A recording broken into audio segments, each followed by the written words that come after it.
The beginning of mathematics starts with numbers and counting, which at one time humans did not know anything about. One of the age-old questions actually is, did we invent numbers or were they already there? Now of course we use a 10-digit number system, but there's no mathematical reason for that. There's no reason we could not have 9 digits, which means after 8 the next number would be 10 because you'd be out of digits and you would need to reset the ones place to 0 and then add a 1. This would represent what we know of as 9 if there were 9 digits. We believe that the 10 digits comes from the fact that we have 10 fingers. Simple as that. In fact, there are many times we only use 2 digits. It's known as binary. But mathematicians actually say had we picked 12 digits, then arithmetic would be much easier considering 12 is divisible by more numbers than 10. Now one of the oldest foundations of mathematics, which is lost on many people today, is logic. Although a lot of advancements in this field were done in the 19th and 20th century, it started around 2,500 years ago. In a logic class nowadays, you'll notice some odd examples of problems that involve just thinking. For example, take the sentence, if it is raining, then the ground is wet. Let's say that is definitely a true statement. Now, is this next statement also true? If the ground is not wet, then it is not raining. Anyone who's learned basic logic, which even includes various geometry students, can answer this in a second. Others may need a little more time, but these two statements are in fact logically the same. In fact, whenever you say if something, then something else, it is always the same as saying if not the second thing, then not the first thing. If an angle is 40 degrees, then it is acute, and if an angle is not acute, then it is not 40 degrees, are logically the same thing. Concepts like this may seem weird, but within mathematics we need very formal language that we all agree on in order to prove theorems that are extremely difficult to understand. If you were asked to prove the statement, if x squared is even, then x is even. You now know you could also prove if x is not even, then x squared is not even. Proving one automatically proves the other, and although this is an easy example, when dealing with more advanced mathematics we need a very clear understanding of the language and logic behind every statement. Then a little later, just over 2,000 years ago, the mathematician Euclid published a series of 13 books known as Elements, which many regard as the most influential textbook of all time. While there's a lot discussed in these books, one important concept is the Euclidean algorithm or Euclid's algorithm, one of the first mathematical algorithms ever discovered. An algorithm is simply a series of steps that solves a problem, executed often but not always by a computer. This algorithm calculates the greatest common divisor of two numbers in an efficient way. So if you want to know the largest number that goes into, let's say, 714 and 1054, it would not be that hard but may take a little bit of time to find the answer is 34. Instead, we can use the algorithm. I'm not going to explain how it works, but it just involves basic elementary school arithmetic, and using it you can probably figure out the answer by hand in less than a minute. I mention this algorithm because it extends to the field of cryptography. Cryptography is really about techniques that ensure secure communication, especially in the presence of adversaries such as hackers. When putting sensitive information online, let's say, normal text is encrypted using mathematical techniques that turn it into text that cannot be understood by a third party or really anyone, at least until it is decrypted back to original text, which you need a secret key to do that only the receiving party should have. Although there are various methods of encryption, certain types such as RSA rely on the fact that it is very difficult to break large numbers up into prime factors. Cryptography heavily involves number theory or the study of integers, which is why that Euclidean algorithm from before has applications in this field. This is what protects our passwords, credit card numbers, and any type of sensitive online information. In fact, the NSA, or National Securities Agency, is the largest employer of mathematicians in the United States, as they need those mathematicians to create and break these codes. You may think cryptography is a recent development, as computers have not been around for even a century yet. However, it dates back hundreds of years where written letters were encrypted for privacy purposes. In fact, techniques to decipher these encrypted messages were used on messages from Mary, Queen of Scots, which revealed that she had sanctioned an attempted assassination of Queen Elizabeth, and she was executed shortly after that in 1587. Moving on, there were of course several hundred years of discoveries that we all know of very well. For example, the discovery of pi, which actually took a lot of work to pinpoint exactly. It was approximated as 3.125 and also 3.16 for a while, until several years later better approximations were made. Then logarithms, geometry, algebra, basic Cartesian coordinates, and complex numbers, which I made an entire video on, and so on were all discovered hundreds to even thousands of years ago, so I'm not going to cover those in any detail. But if you want a random fun fact, the radius of the Earth was approximated in the 3rd century BC to nearly 99% accuracy using basic geometry, deductive reasoning, and just measuring a shadow length. But with that said, now I'm going to jump ahead to the 17th century when calculus was introduced to the world, which would change math and physics forever. Newton was concerned with analyzing rates of change not as an average like average slope, but at one instant. This instant rate of change became known as a derivative, telling us the change in some parameter with respect to another at, again, one specific instant. For example, if your speed is constantly changing, algebra can tell you the average speed, but calculus can tell you the exact speed at any moment in time, kind of like what a radar gun would read. This gave us much more powerful insights to the motion of planets and how they change their speed throughout an orbit. Then the motion and behavior of electromagnetic waves is expressed through calculus. Moment of inertia, or essentially an object's resistance to rotation, is calculated using calculus techniques. And calculating the work done on a particle moving through a complex vector field requires calculus. Calculus is used within economics and maximizing profit, chemistry and calculating diffusion rates, and so much more. There's no way to do justice for all the applications of calculus, but whether you study engineering, physics, math, chemistry, bio, or even business in college, unless you have all the needed credits, college will start with a series of calculus courses to be used later on. Next, in 1736, Leonard Euler published a paper on the 7 bridges of Königsberg, which is regarded as the first paper in graph theory. The question was quite simple. Given this network of bridges, can you cross each bridge exactly once, of course without going into the water? You can try it for yourself, but spoiler, Euler eventually proved it to be impossible. Graph theory is not about the graphs you know from middle school and high school. A graph here is made up of nodes and edges that connect them. This could have a wide variety of applications, many of which lie in the field of computer science. Now, a graph could have nodes that represent people, and their connections could represent compatibility, in which dating sites need to use algorithms to create best matches. Nodes could be cities, and edges are routes that connect them, where you need to figure out the shortest path from one point to another. Or a graph could represent how we are all connected through social media or another social structure.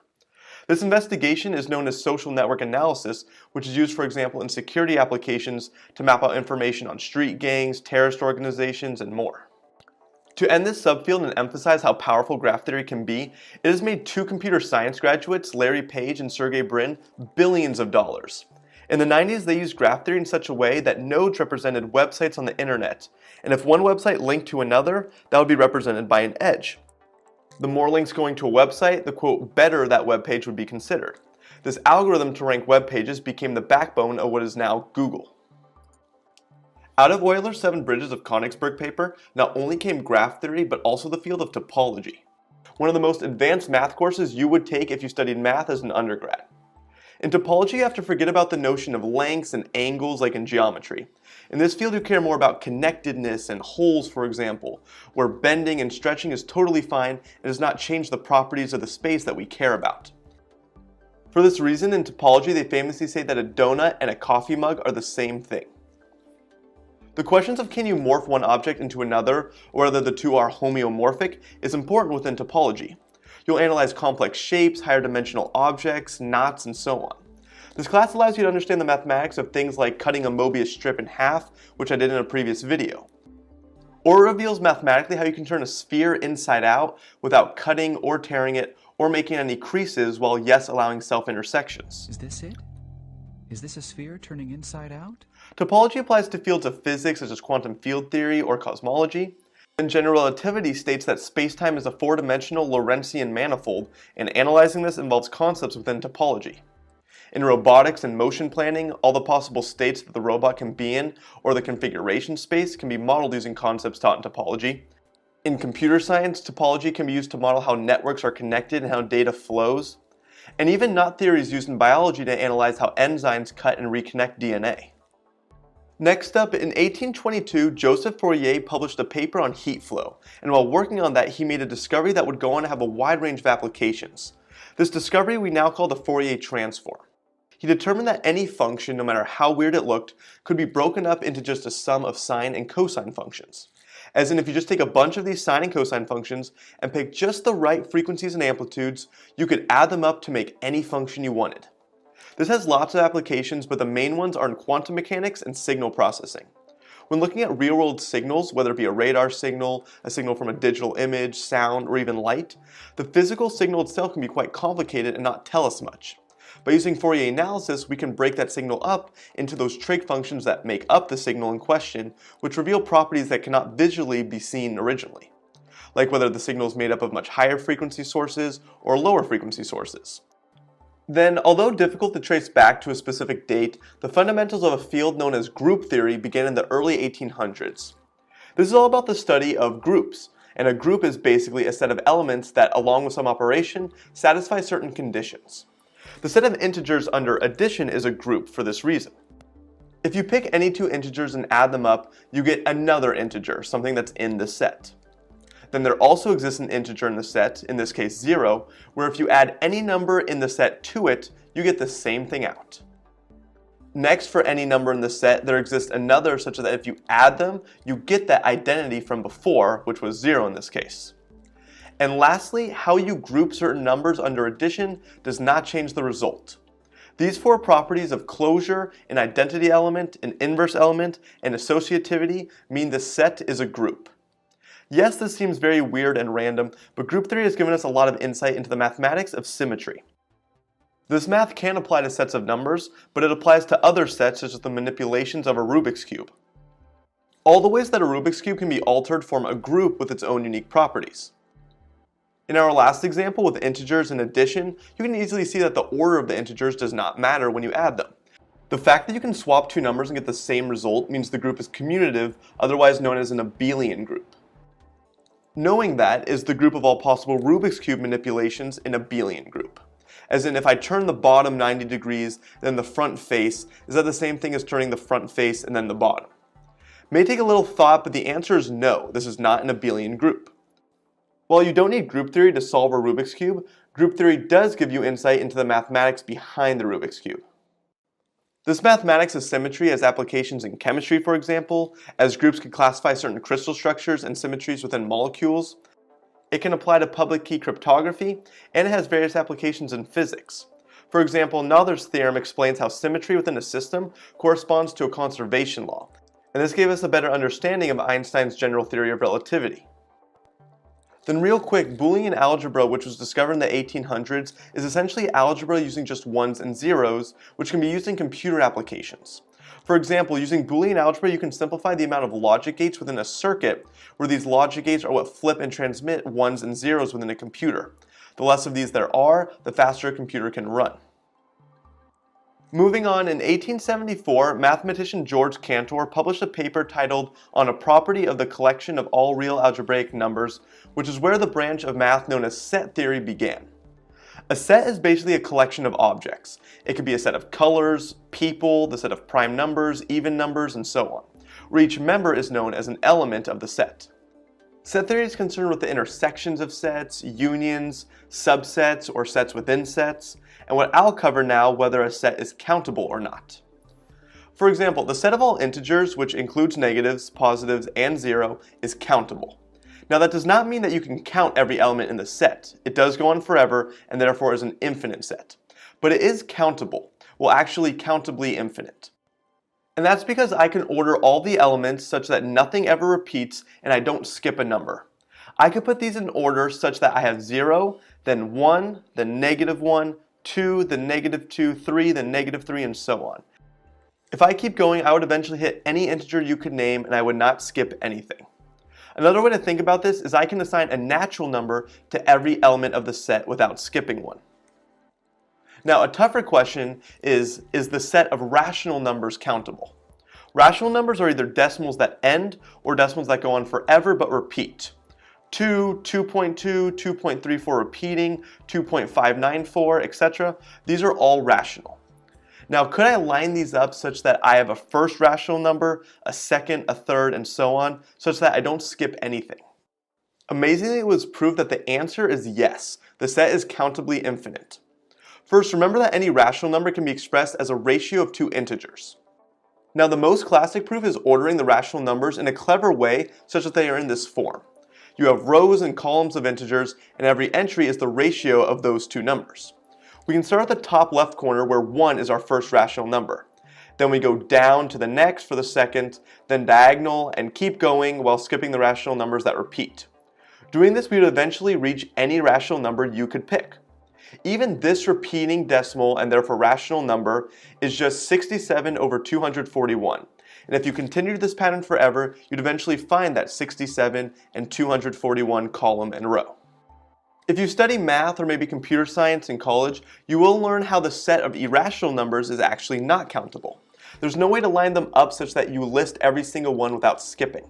This means you could say that there are more irrational numbers than rational, even though there are an infinite amount of each. You'd also see that the set of real numbers, which includes integers, decimals, pi, square root of 2, etc., is also not countable. Set theory now has applications in several topics we talked about, including graph theory, topology, group theory, and more. Now, when you flip a coin or play a game of roulette, every single event is an independent one. It does not matter what your last spin was, the odds of getting red on this next one are still the exact same as before. Well, in the early 1900s, work was done on a statistical model describing events in which probability depends only on the previous event. This model became known as a Markov chain. Markov chains include a state space and transition probabilities. Imagine you want to analyze the population of Los Angeles and New York. For simplicity, we can say people only can move from one to another, or they can stay put. So maybe every year 10% of people who live in LA move to New York, meaning that 90% of the people stay. And at the same time, every year 15% of people in New York move to LA, meaning 85% stay. In this example, where you are now matters. Based on if you're in LA or New York, we can predict whether a person may move or not. But saying that a person took this specific series of moves really does not matter in terms of what comes next. Using certain techniques, in this case linear algebra, you can determine how the system will evolve over time and whether it will reach some steady state or not. These apply to thermodynamics and representing certain unknown details of a system, they apply to modern speech recognition systems, and they are what defines the page rank of a website as used by Google. Then also in the early 1900s, work was being done on the existence of a strategy in two-person zero-sum games, or games in which one person's gain is balanced out by another's loss. This field, started by John von Neumann in 1928, became known as game theory and quickly expanded throughout the mid-1900s. To summarize, it's about the study of logical decision-making and strategy within competitive situations. One of the most famous, quote, games that came up in the early days of this field was the prisoner's dilemma, where you and a co-conspirator have been imprisoned for committing a crime. You're separated and each have the option to either stay silent or rat on the other and say they did it. And based on what each of you do, you may go to jail for a certain amount of time or you may be set free. The question here is, what is in your best interest to do, especially while not knowing what the other person will say? This field grew to have applications in both economics and computer science, as well as a few other fields. In computer science, there's cloud computing, in which game theory can be used for modeling interactions between cloud providers where costs should be minimized while other factors maximized.